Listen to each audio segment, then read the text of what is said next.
We are not lost, we are scattered.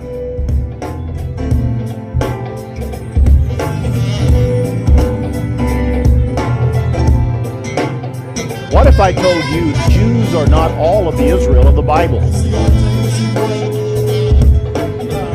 From Shem came Jacob, which is the father of the 12 tribes of Israel.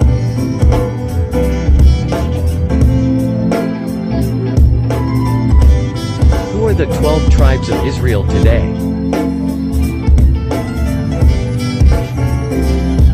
You guys are the true Hebrewites, are for real.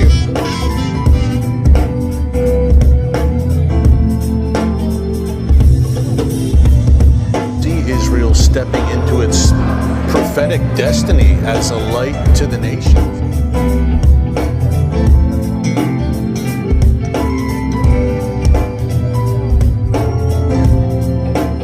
Israel is God's chosen people, always have been God's chosen people, always will be God's chosen people.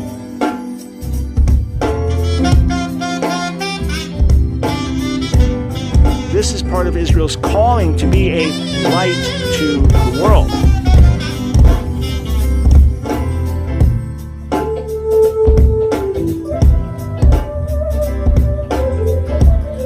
By the time that was all happening, you were already deep in Africa, lost. Yeah.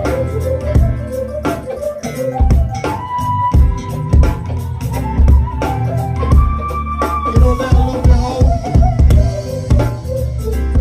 Especially the Igbo area, like they are the part of the lost tribe of Israel.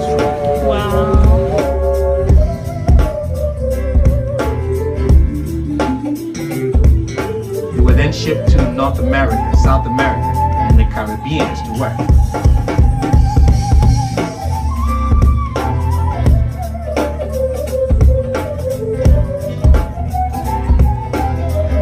It's playing out exactly as it's prophesied in the Bible.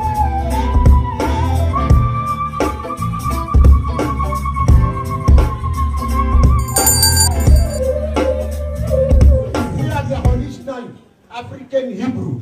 We are scattered all over.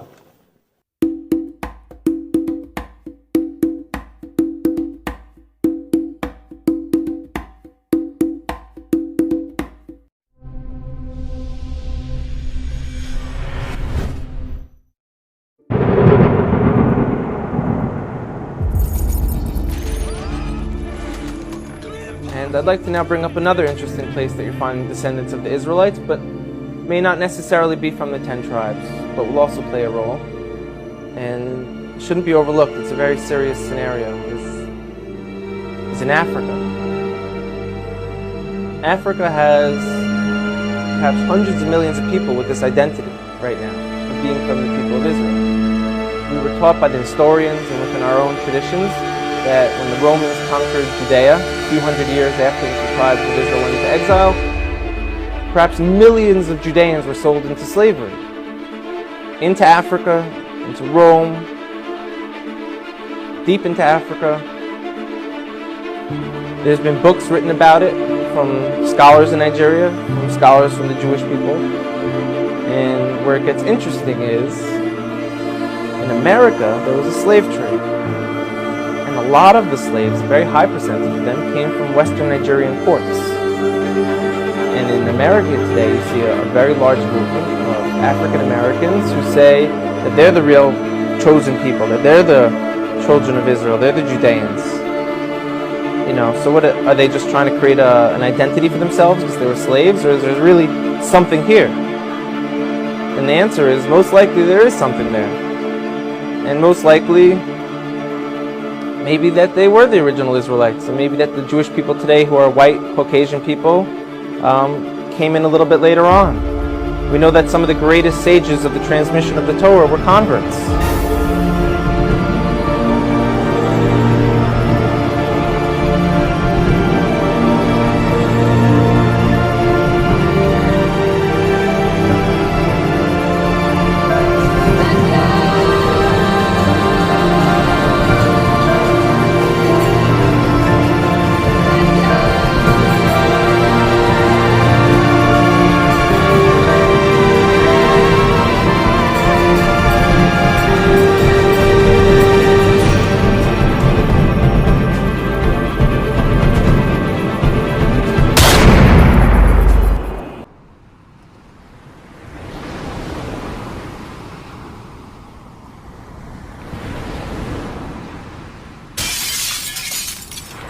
chapter 19, chapter 18, chapter 20, 21, and 22 of the book of Isaiah talk about the slavery of the black people, being shipped to lands afar, and their women being stripped and men walking with bare buttocks. It's there. Then you read all of it, including Deuteronomy chapter 20. By the time you are finishing chapter 20, 21 of Isaiah, then there is a good news. Therefore the redeemed of the Lord shall return.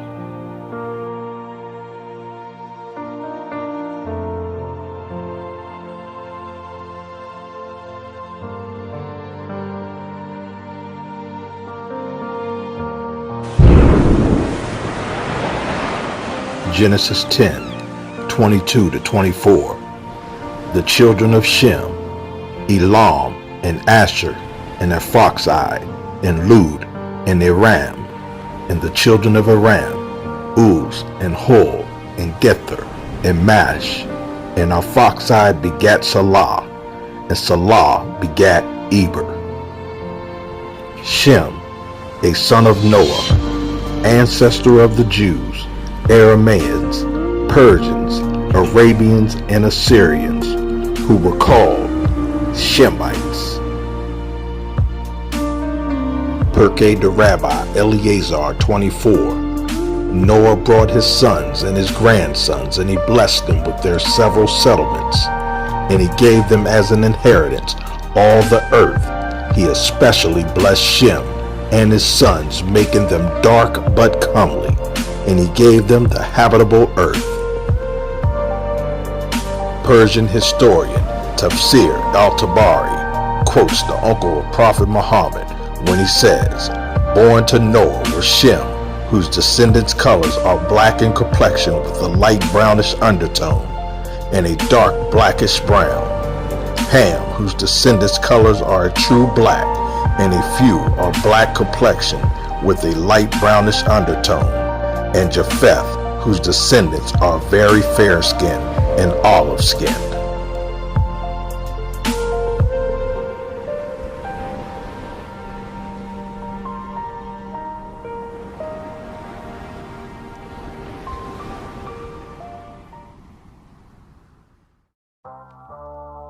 From Shem came the Shemites, including his son Arphaxad, who was the father of Selah, and Selah was the father of Eber.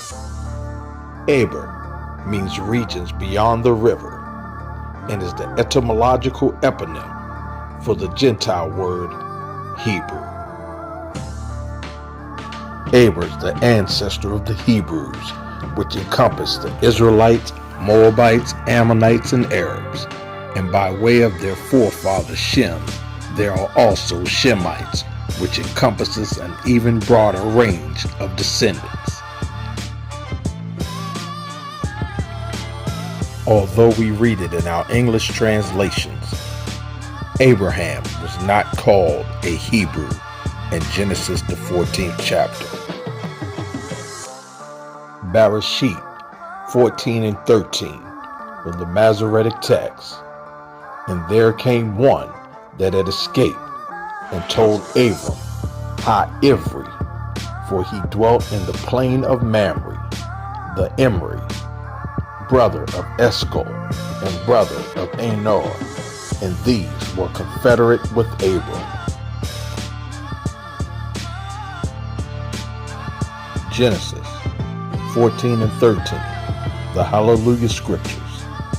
And one who had escaped and came in the form Abram the Ibri, for he dwelt by the terebinth trees of Mamre, the Amorite brother of Eshcol, and brother of Anor, and they had a covenant with Abram.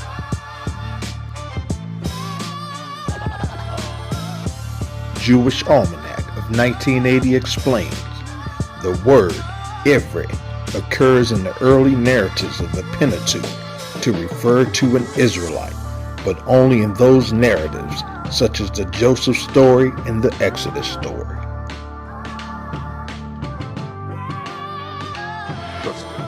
The Almanac goes on to say, since the term ever is possibly based on the common preposition ever, meaning across, beyond, yonder, The suffix is an adjective ending gentility with the sense of "ite." The meaning of the term could have the general sense of yonderite, i.e. foreigner. The Zondervan Compact Bible Dictionary says Ebre, a Hebrew. From Aver, derived the people in the language, Lashon Eve, meaning the holy language, or the Ewe tongue, which is an Afro-Asiatic language that became synonymous with Abraham, which is rendered today as Hebrew.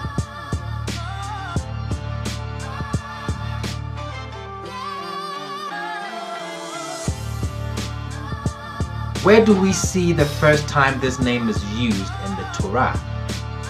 Genesis 14. And the fugitive came and told Abram, the Hebrew.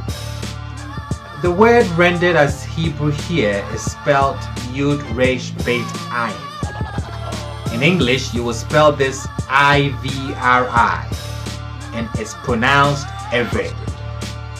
So the text would read, Genesis 14, and the fugitive came and he told Abram the Eve. Abraham the Eve. Should you read from the Dead Sea Scrolls, you won't see the word Hebrew, but rather Eve, what we now pronounce Ewe. This is the true name of the children of Israel, the Israelites. So where did the word Hebrew come from? We know it's Eve.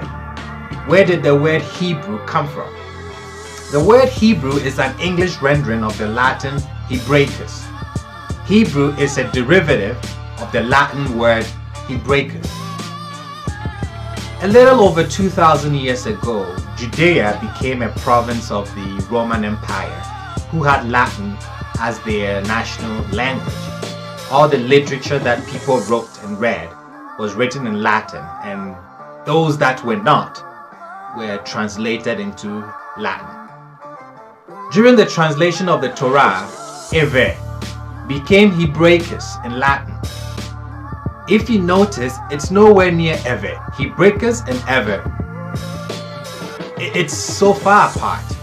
After the Reformation in Europe, led by Martin Luther, translations of the Bible began into English.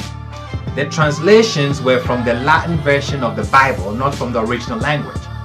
So instead of using the original name Eve, they translated the Latin rendering Hebraicus to English as Hebrew. Hebrew, therefore, is a double translation of Eve. The word Hebrew is a double translation of the original word Eve.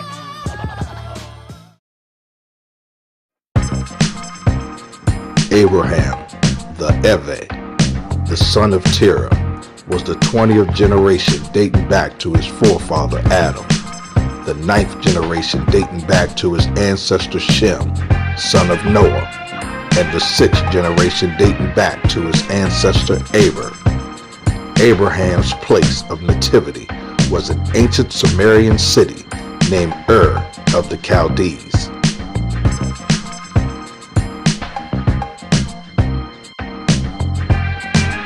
Ur of the Chaldees, flame of fire, presumably for the heat of the region.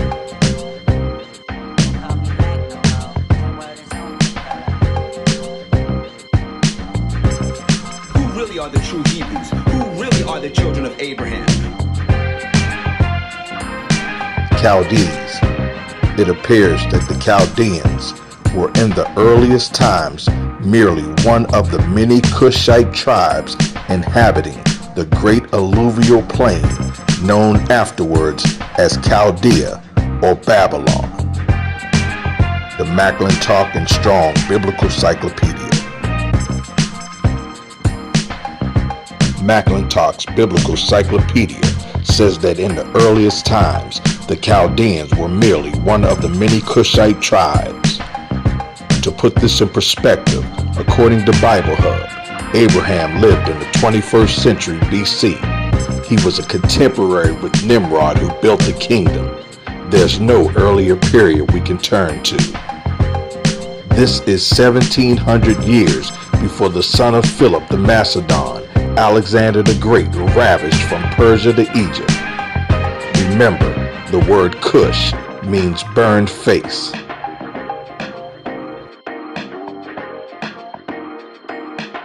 In the 1926 book, Wonderful Ethiopians of the Ancient Kushite Empire, Drusilla Dungy Houston writes, "It was universally attested by antiquity that from the Kushite element sprang the civilization Chaldea. The scriptures say that Cush begat Nimrod, and that he began to be mighty upon the earth.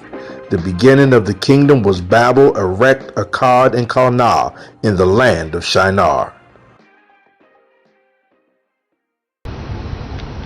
The ancient inhabitants of the ancient peoples of the Middle East were all different types of black people, different groups of black people. Assyrians were a black people, Persians were a black people, Elamites were a black people, and Arabs, yes, were a black people.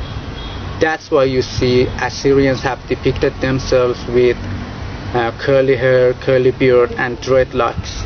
That's why you see Persians have depicted themselves with curly hair and curly beard, and even there are many wall paintings found in Susa in which Persians have depicted themselves with black skin, have painted themselves with black skin. So therefore Persians were black people, not a so-called Indo-European. And I believe that Persians, Assyrians, Arabs, and all of the ancient inhabitants of the Middle East were an Ethiopian type of people, the so-called Semitics, an Ethiopian type of people. People like the Somalis, like Ethiopians, like Eritreans, like Djiboutis, like dark-skinned Yemenis. You know, they weren't a white people. Why? Because the temperature here in this city goes up to 50 degrees Celsius in summers with a high intensity and a UV index of 12. White people cannot endure this heat. They cannot tolerate this heat. So they cannot be indigenous to this region. Because we semi-white looking people cannot stand this heat. We cannot go outside too much in summers. But how can white people be indigenous to this region? And I don't say this because I'm racist. As you can see, I'm not a black person, and I look mostly like whites than blacks. I just want to tell the truth that the ancient inhabitants of these regions, from Babylonians, Assyrians, Elamites, Persians, Jews, were all black. In the Wonderful Ethiopians of the Ancient Kushite Empire, Drusilla Dungy Houston writes, "The Persians, so famous under Cyrus, were anciently called Elamites. The Code of Manu of India said that the Persians were originally one of the divisions of their race. The Iranian legend said that the whole region of ancient Persia to India was inhabited by a race of black men with short woolly hair." In the 1837 book, A Manual of the Ancient History of the East, French archaeologist Francois Lernemont writes, "Of these two great nations who constituted the mass of the population of Chaldea, one was the race of Ham, and of the Kushite branch. The presence of Kushites in Chaldea and Babylonia is attested to by the Bible, by Berosus, and by the universal testimony of antiquity. To them, as we have already said, properly belonged that language of the family called Semitic, to which scholars have given the name Assyrian. This language was common to both Babylon and Nineveh, and it is found and used in Chaldea as far back as the monuments enable us to go. We have proved that the greater part of the Hamitic people, particularly those of the Cushite branch and the Canaanites, spoken languages analogous to each other. The Hebrew language is actually the indigenous language of Canaan. Isaiah 19:18, "In that day shall 5 cities in the land of Egypt speak the language of Canaan and swear to the Lord of hosts. One shall be called the city of destruction." In the 1952 book, Nature Knows No Color Line, historian J.A. Rogers documents Abraham, according to the Bible, came from the Ur of the Chaldees. Chaldea was the seat of Sumerian civilization, which was long considered to be white, Aryan, but it was Negroid, says author Herbert Green Spearing in The Childhood of the Art, published in 1912. In the 1836 book Anacalypsis, Volume 2, historian Godfrey Higgins writes, "In consequence of the prejudice, for it is really prejudice against the Negro, or I rather say, against the possibility of a Negro being learned and scientific, arising from an acquaintance with the present Negro character, I admit with great difficulty the theory of all the early astronomical knowledge of the Chaldees having been acquired or invented by his race, and that the Chaldees were originally Negroes." Arthur Talmadge Abernathy was a Southern American Christian theologian, scholar, journalist, and poet who pastored several churches and was born in 1872 in rural North Carolina. In his 1910 book, The Jew, a Negro, being a study of the Jewish ancestry from an impartial standpoint, Mr. Abernathy wrote, "Abraham was the son of Terah, who is mentioned in Genesis as a descendant of Shem, and was born in Ur of the Chaldees, who we have already learned were doubtless Hamitic. And we know from Genesis that the ancestors of Abraham had dwelt for many centuries in the land of the Chaldees. Terah, Abraham's father, had been a worship of idols, and what is more important, the people of Mesopotamia are referred to by Jehovah as thy brethren when the call was given to Abraham to get him out of Haran, where his father had died. Abraham's father, Terah, was the son-in-law of Nimrod, according to the Eastern authors. This would give us added proof of the direct descendant of Abraham himself from Negro ancestry."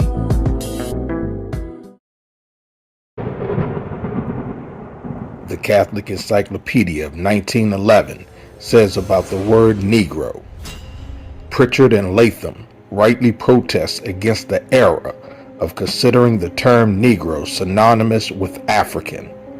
There are dark-skinned people of various types throughout the tropical countries of the world. The Negro, properly so called, is dark skin with woolly hair and other characteristics. While differing in minor traits, it is a mistake to hold, as some do, that all Negroes have common traits."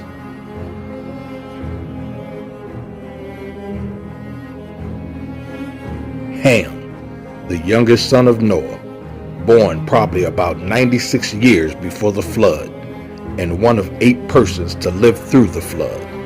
He became the progenitor of the dark races, not the Negroes, but the Egyptians, Ethiopians, Libyans, and Canaanites. Zondervan Compact Bible Dictionary. Let's take a look at the word Negro from the Encyclopedia Americana, Volume 20, from 1922. If we focus in on the term Negro, does not include the inhabitants of northern Africa, the Egyptians, Berbers, Nubians, Abyssinians, and others. If we scroll down to the bottom, it tells us, out of Africa, Negroes are found in the United States, the West Indies, Brazil, Peru, the Cape Verde Islands, and Arabia. In a 1974 edition of The Way, the Catholic Living Illustrated Bible, it tells us in the footnotes, Ham is the ancestor of the Canaanites. Ham was not the ancestor of the Negro, as was once erroneously supposed. Before Sarai gave birth to Isaac, in 2080 BC, Abraham the Avay's first son was with an African bondwoman by way of Egypt, named Hagar, at Sarai's behest when she found herself barren. When Abraham was 99, Sarai conceived and bore a son named Isaac. Isaac begat Jacob, who became Israel. Jacob Israel had 12 sons amongst 4 wives. They were Reuben, Simeon, Levi, Judah, Dan, Naphtali, Gad, Asher, Issachar, Zebulun, Joseph, and Benjamin. Collectively they make up the patriarchs of the 12 tribes of Israel. Son Reuben lost his birthright when he defiled his father's bed, and Simeon and Levi lost their inheritance due to the violence against Shachim, and they were scattered throughout the tribes in Israel. Although Levi found redemption and was lifted to the priesthood, Joseph's sons, Manasseh and Ephraim, were adopted by Jacob and became the patriarchs of 2 tribes. These are the 12 tribes of the house of Israel who were ratified with a covenant unto God on Mount Sinai.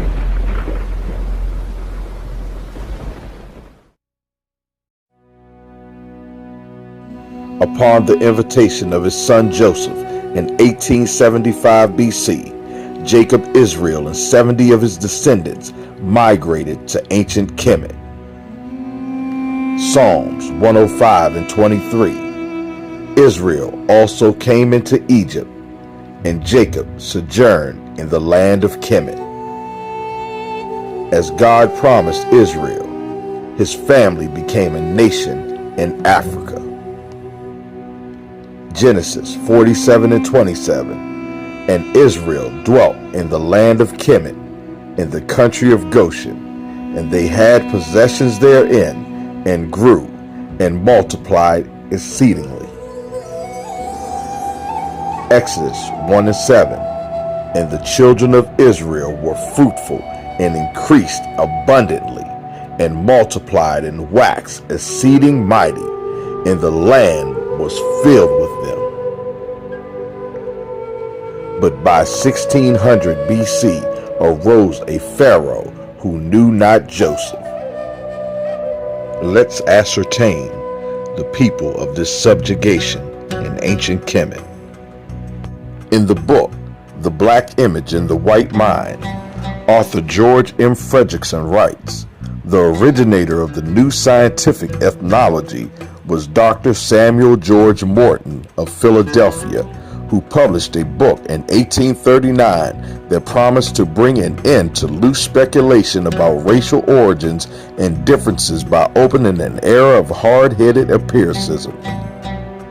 Morton's Crania Americana was the result of years of collecting and examining human skulls. As he gathered and studied the crania of different types of men, Morton became aware of the differences between white, Indian, and Negro skulls, and of the fact that an ancient crania from a given race did not seem to differ from those of the modern descendants. Morton concluded that the races had always had the same physical characteristics and by implication the same mental qualities. In the 1840s, Morton collaborated with George R. Glidden, an Egyptologist who provided him with mummy heads and information about the racial significance of Egyptian tomb inscriptions. In Crania Egyptiaca, published in 1844, Morton pointed out that both cranial and archaeological evidence showed that the Egyptians were not Negroes as abolitionists and colonizationists had maintained, and that in fact blacks had been relegated to the same servile position in ancient Egypt as in modern America. Now, let's look at the direct quote from Dr. Samuel George Morton's 1844's Cranial Egyptiaca. Negroes were numerous in Egypt, but their social position in ancient times was the same that it now is, that of servants and slaves.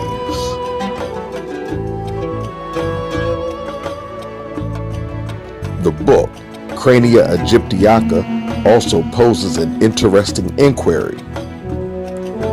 How does it happen that Negroes or their descendants should be found in the catacombs if they constituted a menial slave caste in Egypt? The Encyclopedia of the Bible says the catacombs. 4 Jewish catacombs have also been identified at Rome. Although a great many Jews were brought to the city as slaves during the late Republic and early Empire, there is not a single indication of slave status among the burials. This confirms Philo's statement that many Jews came to Rome as slaves but were soon set free.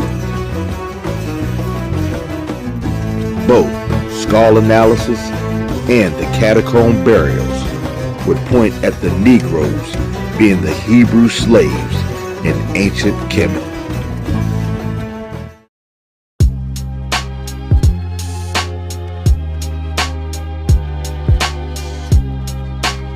Moses was in the mountain receiving the etched in stone words of the covenant for 40 days. Upon his return down the mountain with the tablets, he found the Israelites sitting with the golden calf, leading to a stringent law being placed in Israel by the disposition of angels, which they did not keep, and this is where the conditional clause kicked in. But it shall come to pass, if thou wilt not hearken unto the voice of the Lord thy God, to observe to do all his commandments and his statutes, which I command thee this day, that all these curses shall come upon thee and overtake thee. Leviticus 26 and 33. And I will scatter you among the heathen, and I will draw out a sword after you, and your land shall be desolate, and your cities waste. Deuteronomy 28 and 62. And ye shall be left few in number, whereas you were as the stars of the heaven for multitude, because thou wouldest not obey the voice of the Lord thy God. Psalm 106, 26 and 27. Therefore he lifted up his hand against them, to overthrow them in the wilderness, to overthrow their seed also among the nations, and to scatter them in the lands.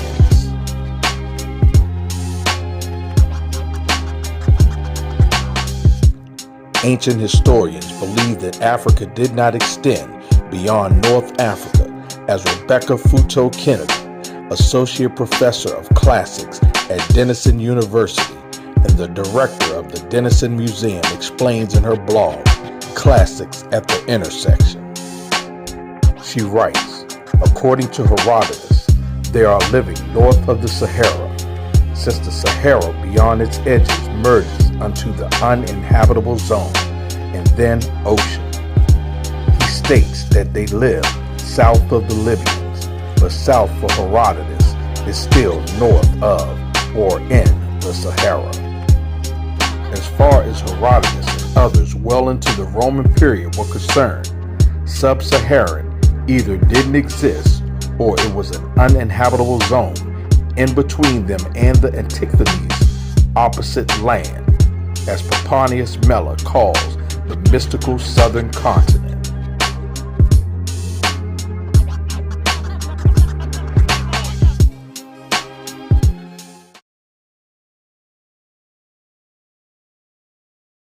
What is a griot? Griot is a traditional musician, oral historian, poets, counselors, and entertainer.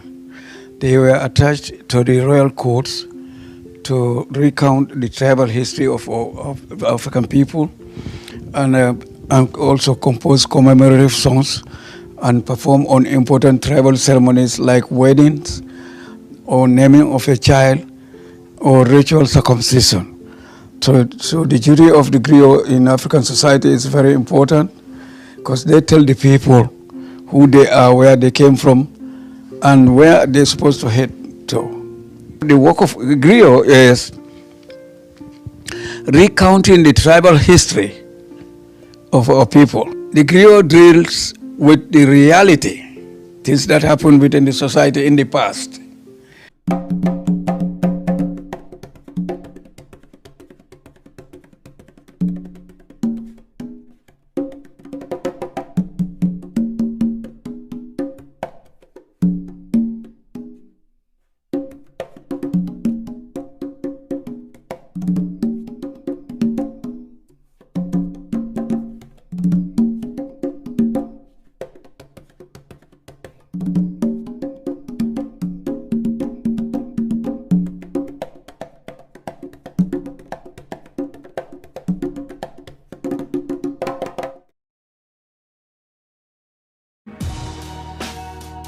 Genesis 46:16. And the sons of Gad, Ziphion, Hagi, Shuni, Esbon, Eri, Arodi, and Arali.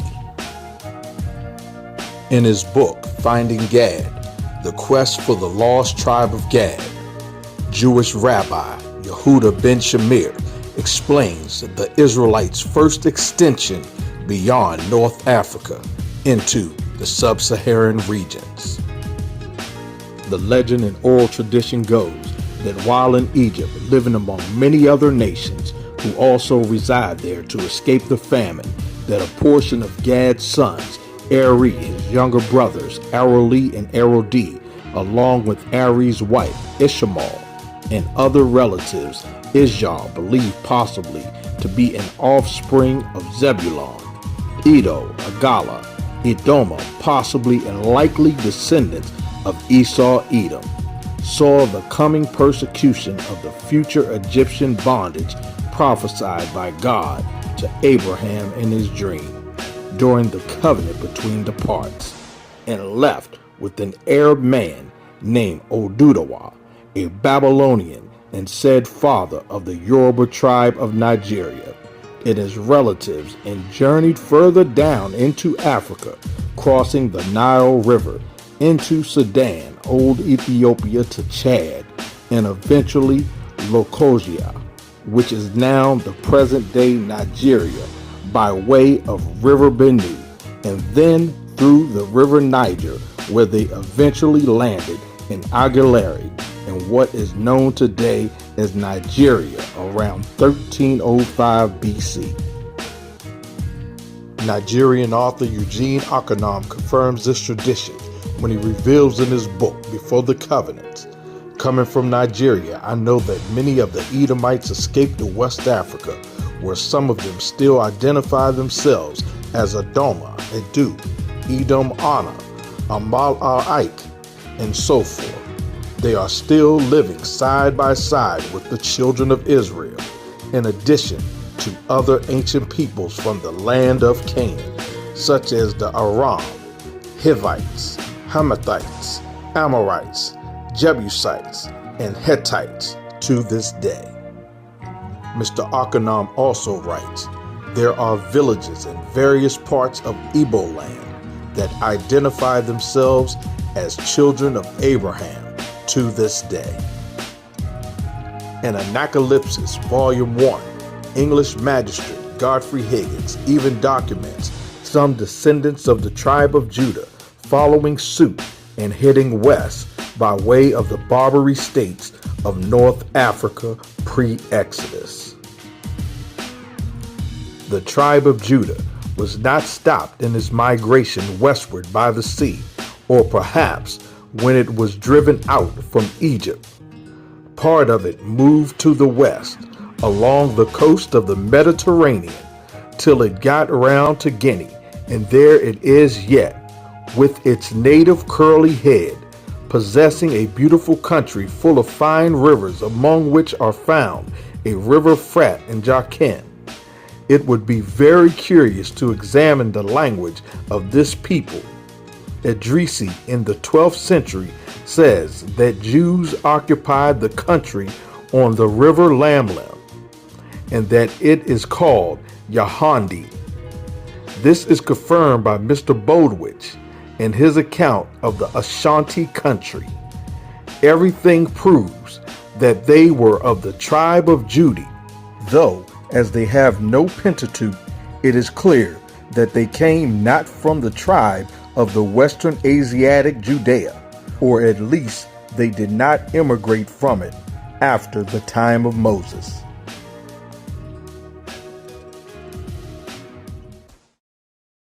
"359 years later, in 946 BC, King Solomon meets Makeda, the Queen of Sheba. The story of the Queen of Sheba and King Solomon can be found in the Bible, the Quran, and the Ethiopian epic, Kebra Nagast.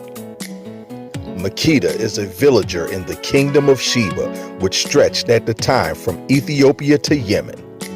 Just grown, she set out on a dangerous journey to find a father she had never met, which ended with her being received into the King of Sheba's council.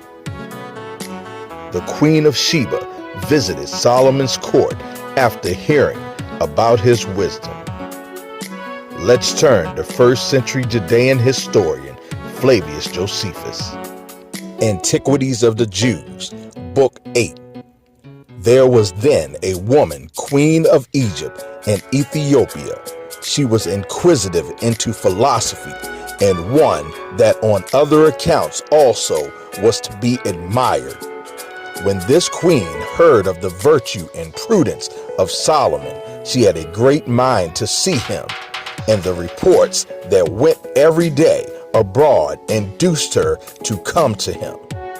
She, being desirous to be satisfied by her own experience and not by a bare hearing, for reports thus heard are likely enough to comply with the false opinion, while they wholly depend on the credit of the relators.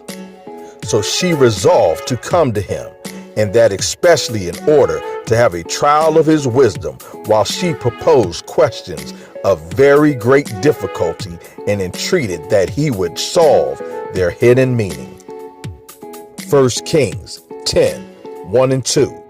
And when the Queen of Sheba heard of the fame of Solomon concerning the name of Yahweh, she came to prove him with hard questions. And she came to Jerusalem with a very great train, with camels that bear spices, and very much gold and precious stones. And when she was come to Solomon, she communed with him of all that was in her heart. According to Abyssinian archives, and what Ethiopians regard as a very important and historically reliable document known as the Kebra Nagast for the honor of kings, the queen stayed and learned from King Solomon for 6 months. On the last night of her visit, he tricked her into his bed and she became pregnant. She returned to her kingdom where she bore him a son named Menelik. Menelik I was made king by his father, and he is regarded to be the first king over Ethiopia and the founder of the royal Solomonic dynasty of Ethiopia, which ruled until the disposition of Haile Selassie in 1974. The Solomonic dynasty, also known as the House of Solomon, is the former ruling imperial house of the Ethiopian Empire.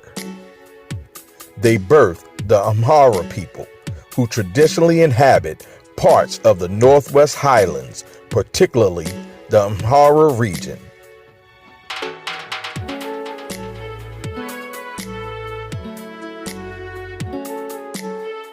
The Amharas and neighboring groups in North and Central Ethiopia and Eritrea more specifically the diaspora, refer to themselves as Abasha or Abyssinians.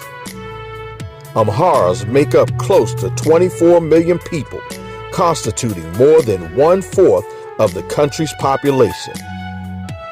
They are mostly Oriental Orthodox Christian members of the Ethiopian Orthodox Tewahedo Church. The Kebra Nagast is said to hold the genealogy of the Solomonic dynasty. These would be the Shemitic Ethiopian Jews directly descended from the house of David by way of Solomon. The birth of Menelik I drew near to the dissolution of the United Monarchy of Israel.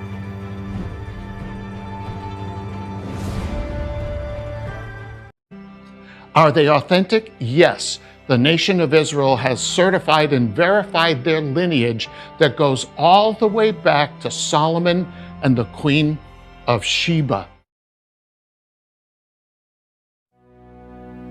375 years after the first stock of Israelites arrived in Nigeria, and 16 years after Solomon met the Queen of Sheba, King Solomon died in Jerusalem in 930 BC after 40 years of rulership over the United Monarchy.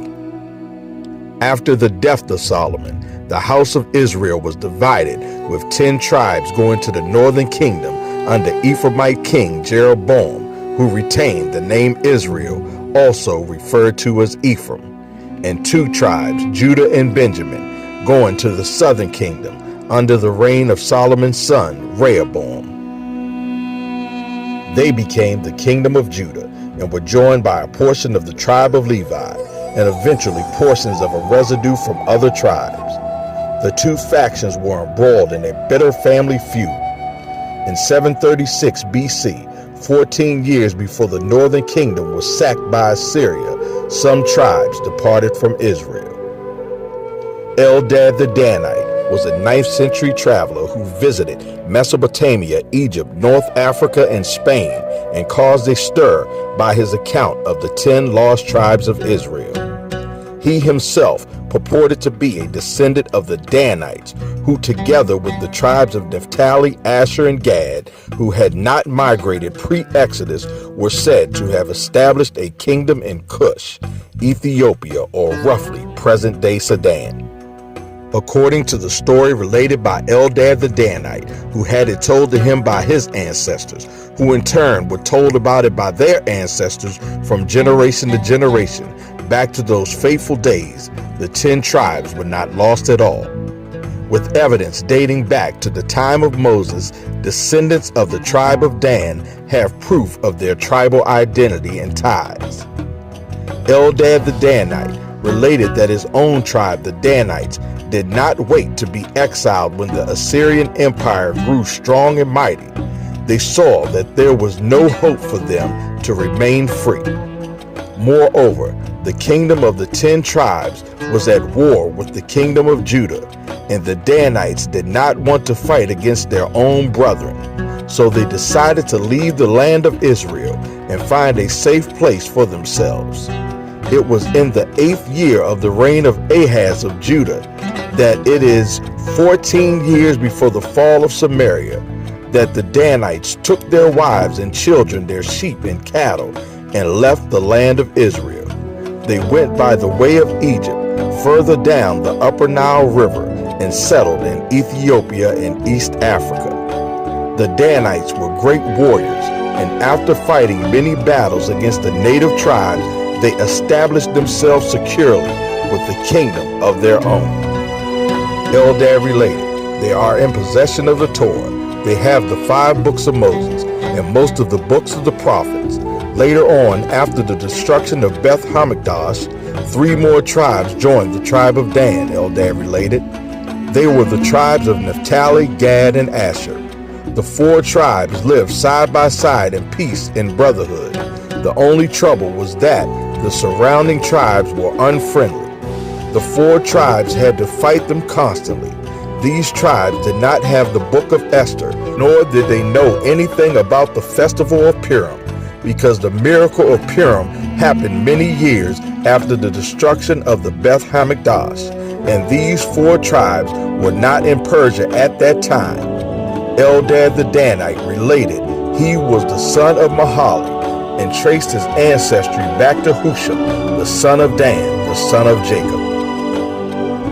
Unlike the Ethiopian Jews of the Solomonic dynasty, although they're conflated in modern times, this would be Beta Israel, meaning House of Israel, representing the tribe of Dan rather than the tribe of Judah. Amongst the Ethiopians, they have been tagged with the pejorative moniker Falasha by the native Ethiopians, meaning invaders, aliens, or strangers.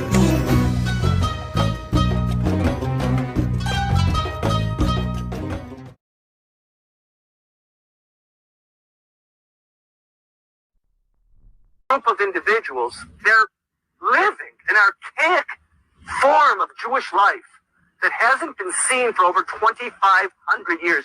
You would probably call it the Judaism of the First Temple period. And they knew nothing about King Herod and the Second Temple. They knew nothing about Herzl or about Zionism or about Hitler or about the Holocaust, and they've never heard of the State of Israel.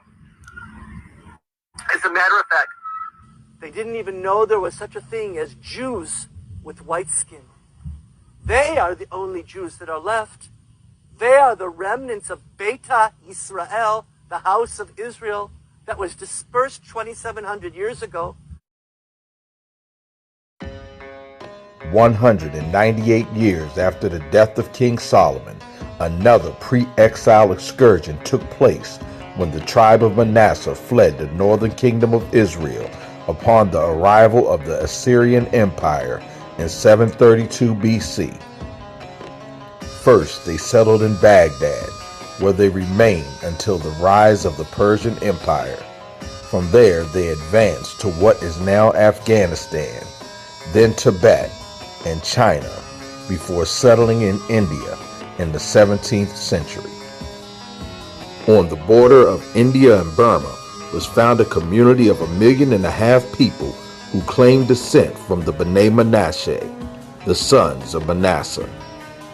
In stark contrast to other Indian tribes, the B'nai Manasseh only worship one distinct God. They believe in a prophet who split the sea to free his people. They celebrate a feast with unleavened bread and paint their doorposts with blood. Their peculiar set-apart lifestyles has caused conflict with other neighboring tribes in the region. And these people that call themselves Manasseh are fighting a people called Naga, and the Naga are saying, their enemies are saying, you don't belong here. You know, and we know, that you're not from here. I want to go to Israel as soon as possible so that I can worship my God in peace and without any obstacle. In this small place called Manipur, which is at the corner of India, we're still alive and we are Jews and we like to go back to the place where we belong. We would appreciate it if things become better for us and we're allowed to go to that place which is our fatherland, that is Israel.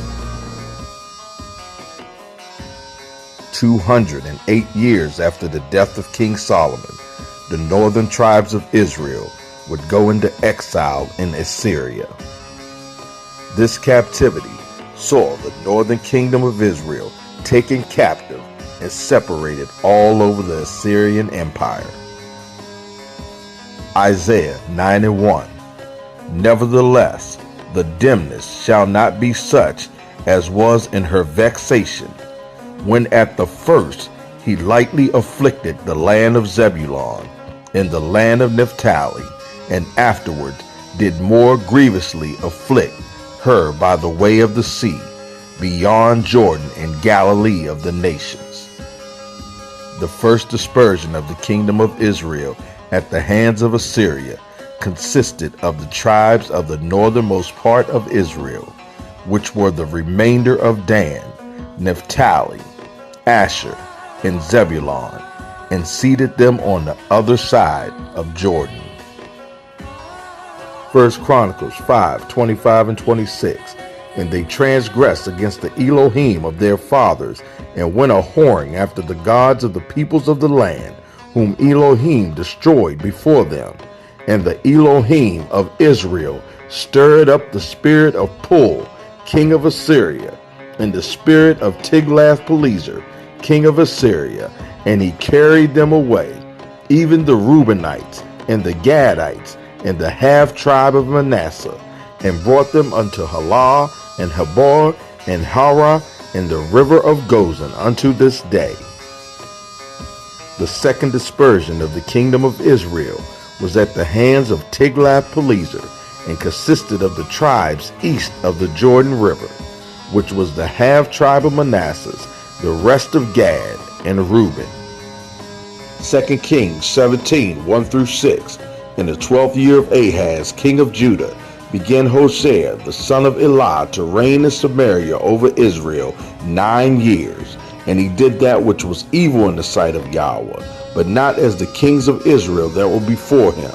Against him came up Shalmaneser, king of Assyria, and Hosea became his servant, and gave him presents. And the king of Assyria found conspiracy in Hosea, for he had sent messengers to the king of Egypt, and brought no presents to the king of Assyria, as he had done year by year. Therefore the king of Assyria shut him up, and bound him in prison.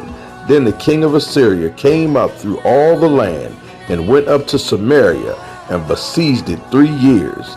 In the 9th year of Hosea, the king of Assyria took Samaria, and carried Israel away into Assyria, and placed them in Halah and Habor, by the river of Gozan, and in the cities of the Medes. This consisted of the rest of Manasseh, Issachar, and Ephraim, with the half-tribe of Levi. 2 Kings 17 and 23. Until Yahweh removed Israel out of his sight, as he had said by all his servants the prophets, so was Israel carried away out of their own land to Assyria unto this day. These tribes never returned. Most scholars believe that the tribes were lost because in exile they could not have held on to their identities. They must have assimilated. But what if they are not lost and have preserved the memory of their ancient origins? What if they are waiting in their millions for their prophesied return? In the book Israel, God's Covenant People, God's Promised Land, author Graham Coates quotes Benjamin of Tudela from the Book of Travels, who writes of his time in Persia in the 12th century. There are men of Israel in the land of Persia who say that in the mountains dwell 4 of the tribes of Israel, namely the tribe of Dan, the tribe of Zebulun, the tribe of Asher, and the tribe of Naphtali. They are governed by their own prince, Joseph the Levite. Among them are learned scholars. Israelites in Persia are descended from Israelites historically associated with the Achaemenid Persian Empire between the 4th and 6th century BC, dating back to the biblical era. They constitute one of the oldest communities of the diaspora. The books of Esther, Isaiah, Daniel, Ezra, and Nehemiah contain references to the life of Israelites living in ancient Persia. Jews have had a continuous presence in and around Iran since at least the time of Cyrus the Great, who led the Persian army's conquest of the Neo-Babylonian Empire. The Khyber Pass that leads from Afghanistan to India is known in Hebrew as the Khyber Pass, an important trade route between Central Asia and South Asia, and is a strategic military location. It is the route used by Alexander the Great, Cyrus the Great, Genghis Khan, and Darius the First. Today there are no Israelites waiting by the river Chabor. But what if they moved east, taking their place names with them?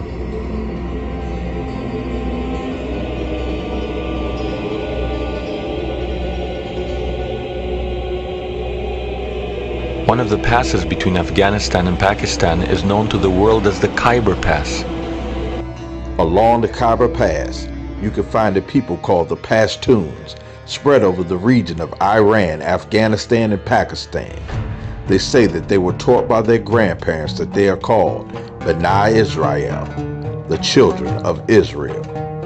The Pashtuns have dwelt in the rugged mountains of Afghanistan and Pakistan for thousands of years.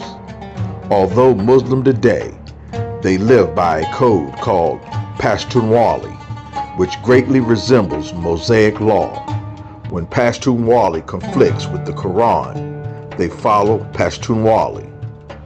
Other Pashtun customs which are not common among Muslims have clear parallels in Judaic practices, including circumcision on the 8th day, lighting candles on Friday evening, Levirate marriage, and many others. The Pashtun people are also known as Pathans. The 13th century book, Tabakat-i-Nasiri, discusses the settlement of the immigrants B'nai Israel at the end of the 8th century AD in the Ghor region of Afghanistan. This settlement is attested by Jewish inscriptions in Ghor. Historian Andre Wink suggests that the story may contain a clue to the remarkable theory of the Hebraic origin of some of the Afghan tribes, which is persistently advocated in the Persian Afghan chronicles.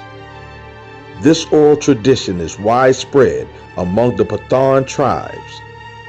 There have been many legends over the centuries of descent from the 10 lost tribes after groups converted to Christianity and Islam. The Pathans' oral histories say they descend from Pathan, the great-grandson of King Saul of the tribe of Benjamin. 1 Chronicles 8:1. Now Benjamin begat Bela, his firstborn, Ashbel the second, and Aharah the third. As we scroll down Benjamin's lineage, we come to verse 33. 1 Chronicles 8:33-35. And Ner begat Kish, and Kish begat Saul, and Saul begat Jonathan, and Malchishua, and Abinadab, and Eshbaal. And the son of Jonathan was Meribaal, and Meribaal begat Micah. And the sons of Micah were Pithon, and Melech, and Teriah, and Ahaz. Today, the Pathans primarily reside in the region that lies between the Hindu Kush and northeastern Afghanistan and the northern stretch of the Indus River in Pakistan. Their tradition traces their name to Malak Afghana, a grandson of Saul. The Pathans bore the exclusive name of Afghan before the name became to denote any domestic of the present land area of Afghanistan. We don't want to use the colonizer names. Yeah, because the colonizers called you Hindu? Yeah, that is not our name. That is the name given to us. That's not an Indian word? No. Yeah, because it was a mispronunciation of Indus. Like the Indus, like the region. River. The Pathans descend from a remnant of the 10 lost tribes that were exiled by the ruler of Assyria, and they were permitted by the ruler to go east to Afghanistan. Names of the greater Pashtun tribes include the Reubeni, the Gadi, the Ashuri, the Afridi, the Shinwari, the Lawani, and the Yosefazi, which clearly resemble the tribes of Reuben, Gad, Asher, Ephraim, Simeon, and Joseph. These references to B'nai Israel agree with the commonly held view by Pashtuns that when the 10 tribes were dispersed, the tribe of Joseph, among the other Hebrew tribes, settled in the region that became known as Afghanistan. Hence, the tribal name Yusufzai in Pashto translates to the son of Joseph. The royal family of Afghanistan traces its origins to the line of B'nai Binyamin, the sons of Benjamin. By 722 BC, 3 kings of the Assyrian Empire, and completely destroyed the northern kingdom. Either Assyrian King Sennacherib, the son of Sargon II, or his uncle Shalmaneser V would eventually re-exile the 10 tribes even further. The Babylonian Talmud reveals. Please come and have a word with us.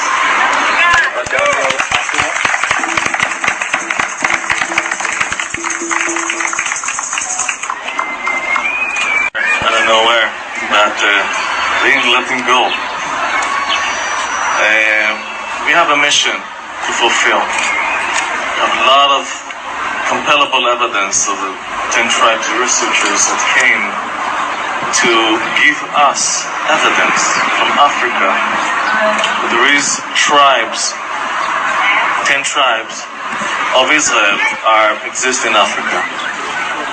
I will tell you, I'll reveal to you a little secret. I went to the Talmud and I opened the Gemara that we have.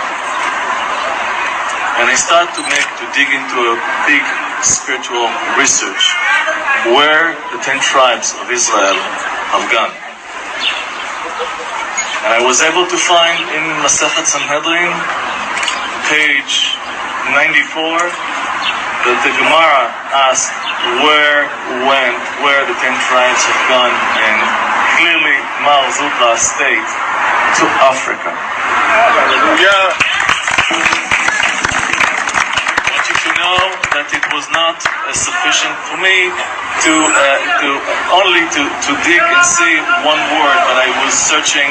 Rashi, 850 years ago, wrote the 10 tribes went to one place, Africa.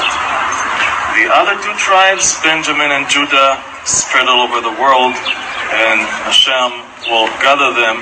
And the 10 tribes of Israel went to Africa, and by the end of time, they will come. I want you to know that according to the secrecy of the Zohar, which is the book that we just celebrate, like Ba'omer, and you saw all the fire that around Dimona probably. I want you to know that according to the light of the fire of Rabbi Shimon Bar Yochai, state clearly that by the end of time, the enemies of Israel will be defeated by the 10 tribes of Israel. It will be revealed, and they will defeat the enemies of Israel. God's people are the sheep of his pasture, and the sheep have gone astray. Now, like shepherds, we are on a quest to find the lost sheep of the house of Israel. Psalms 137:3. For there they that carried us away captive required of us a song, and they that wasted us required of us mirth, saying, Sing us one of the songs of Zion. Eldad also brought the story of the sons of Moses who lived behind the legendary river Sebastian. This was the story he told when the Beth Hamikdash was destroyed and the Jews were led captive into Babylon.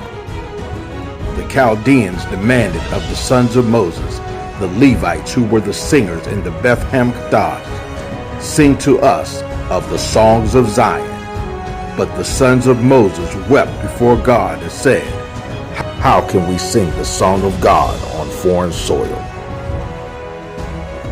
In an 1889 article in the Jewish Quarterly Review by Oxford University scholar Adolf Neubauer titled, Where Are the 10 Tribes? 2, Eldad the Danite says, Finally God gave them good courage and advice to go up to the river Pishon to continue their wanderings on camels and to encamp until they reached the land of Cush, Ethiopia, which they found fertile with numerous vineyards and gardens.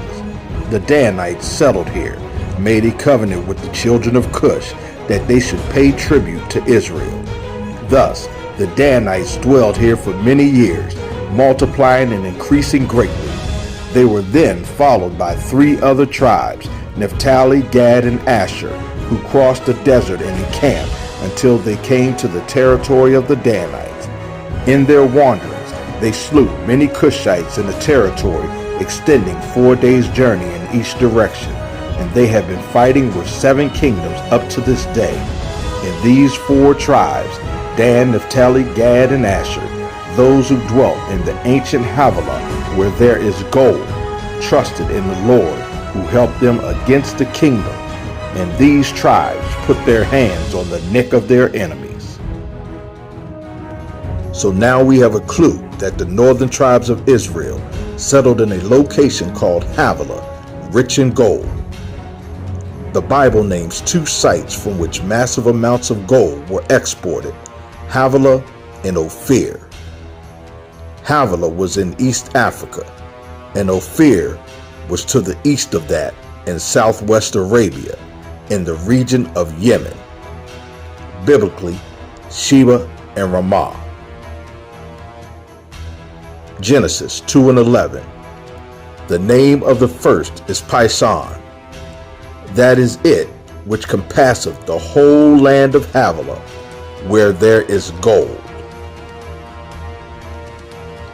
Job 22 and 24. Then shalt thou lay up gold as dust, and the gold of Ophir as the stones of the brooks. Though we've seen in the previous video, Havilah was a son of Cush, we also find an older Havilah mentioned with Ophir as the sons of Joktan. Genesis 10, 29 and 30, and Ophir and Havilah and Jobab, all these were the sons of Joktan, and their dwelling was from Mesha as thou goest unto Sephar, a mount of the east. Mesha was a plain in the boundaries of Arabia, inhabited by the descendants of Joktan, and Sephar, biblically Sephar, was located southwest of Yarim in southern Yemen, east of Havilah. In the book Relation d'Eldad le Danite, French Primary Source Edition, Eldad Hadani wrote, at that time several families of the other tribes of Zebulun, Asher, and Naphtali also went out and camped in Arabia until they reached the borders of Cush. They made war on the Cushites and killed so many that they depopulated a space of 4 days by 4 days to the place occupied by their brothers of the race of Dan. Having chosen Havilah as his home, which should not be confused with the eastern Havilah, where there is gold, and Seba, and Sapta, and Ramah, and Saptaka, and Sheba, and Dedan. These 4 tribes, Dan, Zebulun, Asher, and Naphtali, were forced to fight against these 7 kingdoms. Though we find the location in East Africa of Havilah rich in gold, Eldad warns against confusing the place with the eastern Havilah. Therefore, we must search a little further. Eldad goes on to recount, nevertheless, every year until today, they are in hostility with 7 other tribes forming as many sovereignties, called Thamani, Kabor, Karata, Bedra, Nabat, Awa, and Yaboa. As a result of these continuous wars, many Israelites were scattered beyond the rivers of Cush, so that the word of the prophet would be fulfilled. From beyond the rivers of Cush, my scattered worshippers will bring my offerings. Seeing their great distress, God sent a cloud which carried them with their tents, wives and children and sheep and cattle to the land of Havilah, the land of gold, and put them down there in the middle of the night. The noise which the Jews of the 4 tribes heard that night was very great. In the morning they saw a great multitude of their brethren, the sons of Moses, who had landed nearby, but a mighty river separated them. The waters of the river flowed with great force, throwing up stones and spray, and creating a mighty roar and rumbling. This went on all week, and no one could cross the river. But when Shabbat came, the river became quieted and rested calmly. a great cloud descended on it, and again no one could come near the river. They called the river Sabbakian, meaning Shabbat River. Eldad went on to relate that the 4 tribes, Dan, Naphtali, Gad, and Asher, did communicate with the sons of Moses by means of pigeon if they wanted to ask them about a law or a tradition. They used to write the question on a piece of parchment and tie it on the leg of the pigeon, which carried it across the river. In the same way, they received the reply. Now let's take a look at the intertestamental period and take a look at the Apocrypha to see if that yields any clues. 2 Esdras 13 and 40. Those are the 10 tribes which were carried away prisoners out of their own land in the time of Hosea the king, who Salmanasar the king of Assyria led away captive, and he carried them over the waters, and so came they into another land. As I stated, either King Sennacherib or his uncle Shalmaneser re-exiled the remnant of the 10 tribes before 681 BC. He carried them over the waters, and so they came into another land, but they collectively decided to move out even further. Ezra scribed this expedition. 2 Esdras 13, 41 to 45.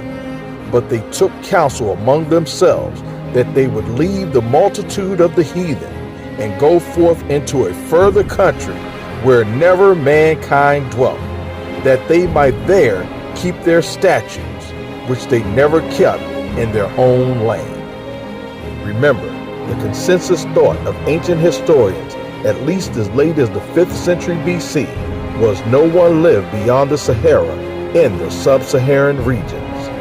They believed that no ordinary man was capable of bearing such heat without being destroyed. Even as late as the 16th century, 100 years into the transatlantic slave trade, the interiors of Africa went largely unexplored by Europeans.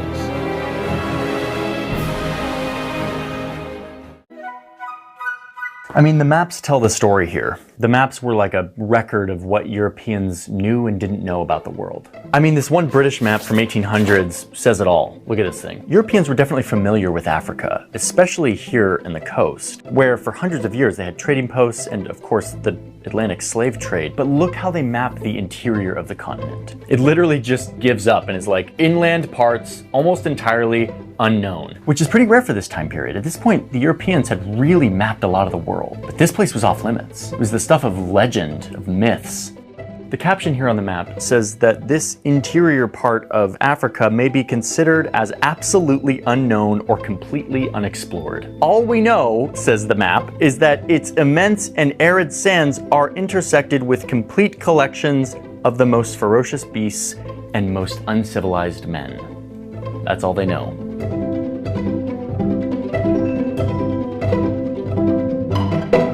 There was a very good reason for this. The fact is that soldiers and explorers from Europe who went into this area, a lot of them didn't come home. Up to 40% died. So much so that this part of the map became known as the white man's grave.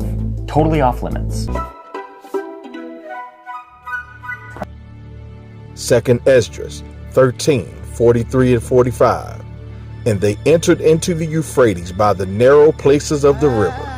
For the Most High then showed signs for them, and held still the flood till they were passed over. For through that country there was a great way to go, namely of a year and a half, and the same region is called Osiris. The International Standard Bible Encyclopedia of 1915 says Osiris, a region beyond the Euphrates River, to which the Assyrians supposedly took the 10 tribes after the destruction of the northern kingdom, and from which it was expected that they would return in the last days. Osiris. This is the land to which the 10 tribes were deported.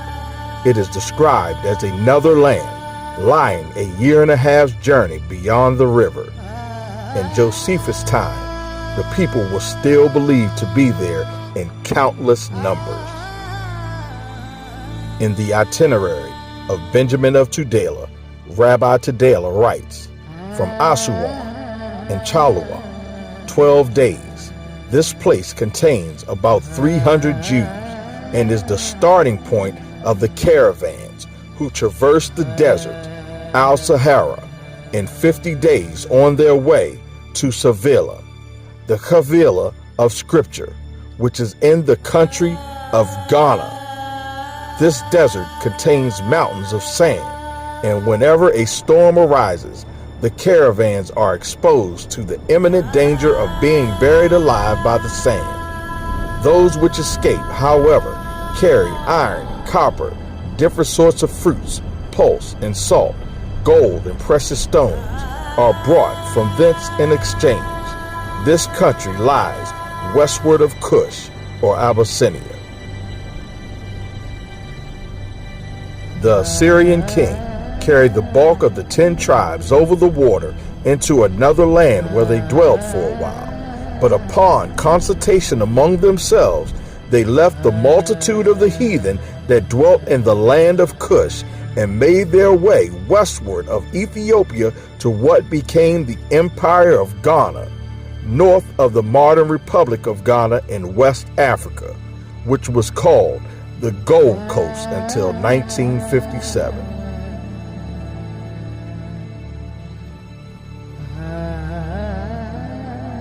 The earliest author to mention Ghana is the Persian astronomer Ibrahim al-Fazari, who, writing at the end of the 8th century, refers to the territory of Ghana, the land of gold. From the 9th century, Arab authors mentioned the Ghana Empire in connection with the trans-Saharan gold trade. Deuteronomy 28:64 tells us, "And the Lord will scatter you among all the nations, from one end of the earth to the other. And there you will serve other deities unknown to you, or your forefathers, deities of wood and stone." The gods of Ghana are evidence of this 3,700-year-old prophecy.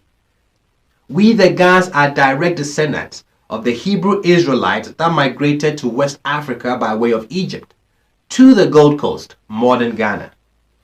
We migrated from Israel, having been exiled by the Assyrians about the 6th century BC, through Egypt, then to Ethiopia, where we settled in northern Ethiopia, where the Blue Nile originates. That is where the name Nai Wulumo comes from. Nai Wulumo means the high priest of the Nile. The Assyrians attacked us again while we were in Ethiopia. So from Ethiopia, we traveled through southern Sudan and settled in the period of time in Niger and then Nigeria. We migrated again and settled at Dahomey and later traveled to Togo, where we stayed briefly. From Togo, we traveled to the eastern banks of the River Volta, where we then crossed the River Volta at a place between the Old Bon and Akuse and established settlements on the plains. Later, we migrated to the plains between Lolovo and Osudoku Hills. This is why we guys say, Wogbejeke, meaning we are from far. We know that Jacob had 12 sons, Reuben, Simeon, Levi, and Judah from Leah, then Joseph and Benjamin from Rahel, Gad and Asher from Zilpah, Dan and Naphtali from Bilhah. We the Gads are descendants of the 5th and 7th sons of Jacob, Dan and Gad. That's our name, Gad Dangbe. Gad Dangbe.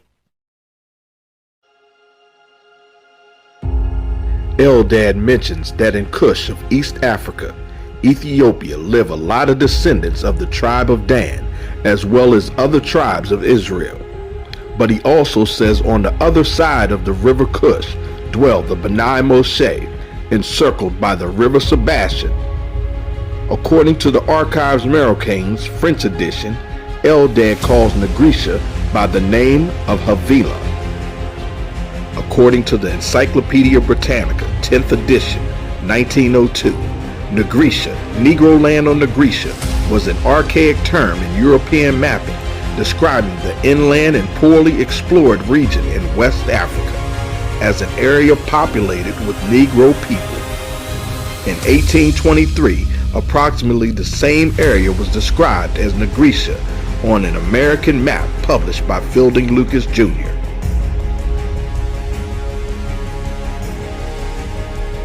In chapter 27 of the book, A Grammar of Ancient Geography compiled for the use of King's College School by Aaron Arrowsmith, it reads, Ethiopia.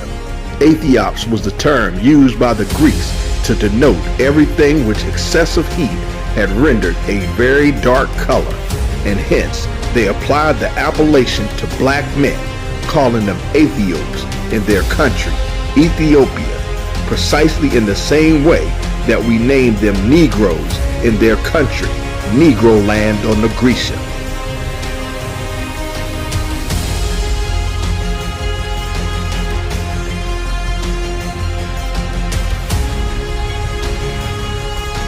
Claudius Ptolemy was an Alexandrian Egyptian mathematician, astronomer, astrologer, and geographer. In the mid-2nd century AD, he published his geography, a major work in which gave the coordinates of many cities of the ancient world.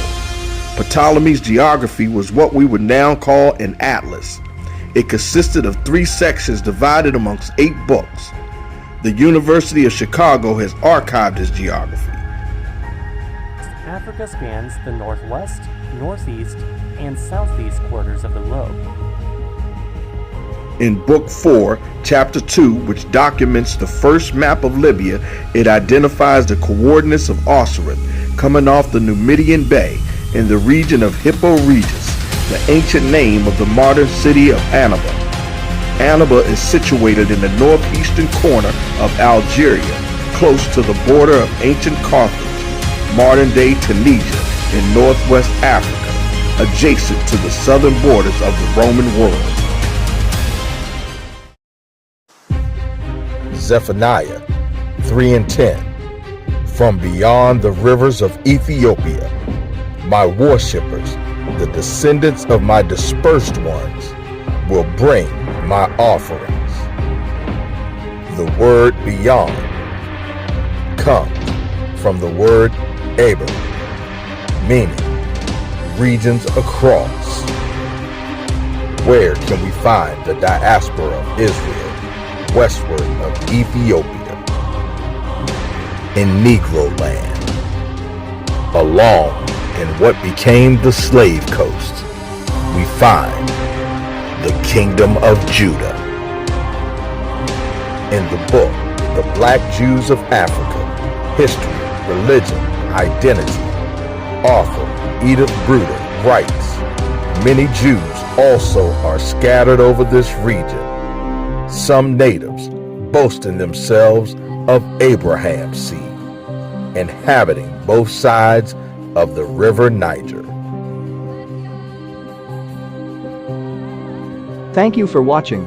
Please tune into the conclusion, not the Negroes.